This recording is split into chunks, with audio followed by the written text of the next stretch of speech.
Hello friends, my name is the real Emile and welcome back to some more Gran Turismo 3 A-Spec. Today we're continuing on with our Let's Play. This is episode 6 and in today's episode we're doing the final of the license tests with the rally license coming up in today's episode. Thankfully we are done with the license videos now. They were long, they were arduous, but we've only got one more to get through, so let's do that. Of course, the rally licenses involve, well, the rally tracks, the rally cars, as you'd probably expect from them. The rally tests are actually relatively straightforward.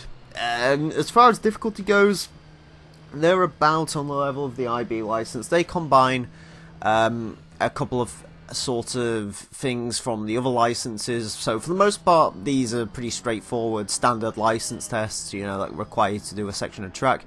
Although they do have one final graduation test, which is basically a hot lap of Tahiti Maze, but we'll get to that once we're there. So yeah, at least you get to test out a variety of the rally cars in these. To be honest with you, the rally licenses are actually kind of fun. It's just nice to drive on something a little bit different than tarmac constantly, which is good. Yeah, they were good fun. Pretty easy tests to do as well. Most of these I did in the first attempt. The final two were a little bit more tricky, but you know, for the most part these are relatively straightforward tests. The time limits are pretty lenient, and yeah, they're just pretty fun tests to do overall. The rally cars are actually quite fun to drive, and obviously, you know, dirt means you can slide them around a bit, you know, you can get that tail going. Yeah, they're good fun cars to drive, really. I can't wait to actually get into the rally tests in GT3. In GT2, I wasn't really a fan of them too much, but Gran Turismo 3, you know, there's quite a lot of rally cars to choose from. There's a lot of different tracks. Of course, we got Special Stage Route 5 in the wet, and so on. I know that's not a rally course, but it's all linked into sort of the special events page. So I'm looking forward to tackling the special events. I'll probably sort of tackle those throughout the Let's Play. I'm not sure if I'm going to do them all in one big run, or when I'm actually going to get around to doing them, but I certainly will do them. I'll try and show off a variety of cars for them as well.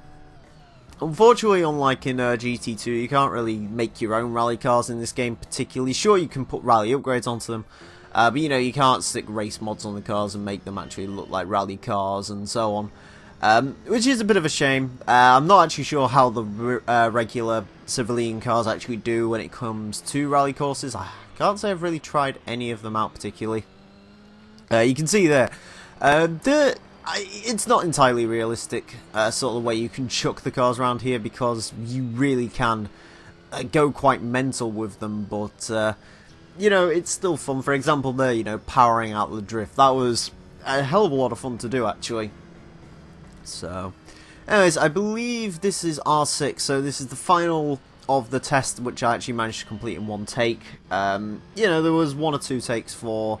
the first test took 2 takes, the third one took 3, everything else was done in one take, save for the last 2, so in case you're curious on that.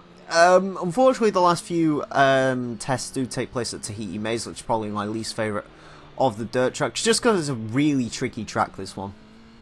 It's basically, it's kind of similar to Nürburgring in sort of the way it's laid out. You know, you've got some fast sections, you've got some slow sections, you've got some technical sections, you've got some not so technical sections. It's a really weird gobbledygook of different sort of styles of racing, and try and combine them all into one is a little bit on the challenging side.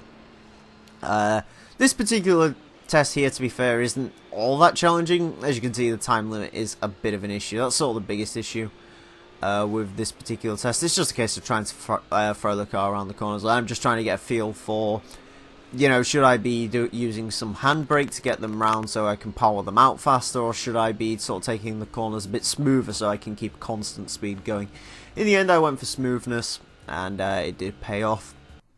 Anyways, we're coming to the final test now, which is the full lap of the Tahiti Maze course in the Evo 7 prototype rally car. I do actually really like the prototype rally cars in this game. They look very clean, very nice. I'll definitely have to dive into those. I believe it's the Bug-Eye Pretzel and the Evo 7. Although, to be fair, when this game came out in 2001, so I don't know, maybe these cars, maybe they were like prototypes when they were sort of putting them into the game. I would imagine they went into full service pretty quickly afterwards. I mean, I think GT Concept actually features the correct Evo 7 and Impreza non-prototype rally cars, so yeah, I'd imagine they went into service almost straight after this game came out, or maybe even during the development of this game. I'm not really sure on Rally, sort of when the seasons start and so on, but yeah, of course the original Impreza and the Evo 6 are the two other rally cars. Is it an Evo 6 or an Evo 5? It's one of them. They all look, Evo 5 and Evo 6 look exactly the bloody same, it doesn't really matter. But yeah, as I said, there's a lot of interesting little quirks here. Not as many rally cars as there was in GT4. Of course, we had the Hyundai Accent and all sorts of crazy stuff. Admittedly, that was in GT Concept as well. But yeah, I'm super excited. I'm ready to get in some actual racing. Start earning some credits, start buying some cars. Just have to complete all of this prerequisite stuff, just so we don't have to come back to it later, basically. That's the reason I'm getting through all of this now. But yeah, as you can see, Tahiti Maze Hot Lap, it pretty much went as you expect. You can see the time limits there's a bit, you know, 2 minutes 1 to 10. I mean, it's a bit weird. I would have preferred to see the silver dragged out to 2:05 personally. Again, not sure what they're like in the North American version. Your experience in your own gameplay may vary, I guess. But I set a pretty decent time overall in that, and as we come on to it, rally license test results, drops to the floor, and there we go. That is our rally license awarded, and now thanks to having all of those, that means we can compete in basically any event we want at this point, provided we have the car and so on. So that's good that we got all of that bollocks out of the way. Gonna flash the game status up one more time. As you can see, 9.1% complete. After the time trials, we'll probably be up to about 11% complete. And then we can start on the actual game, and it'll be awesome. But yeah, as anyways, friends, thank you all very much for watching. My name's been the Real Emile. Join me next time where I'll be taking a look at the time trials. Till then, farewell.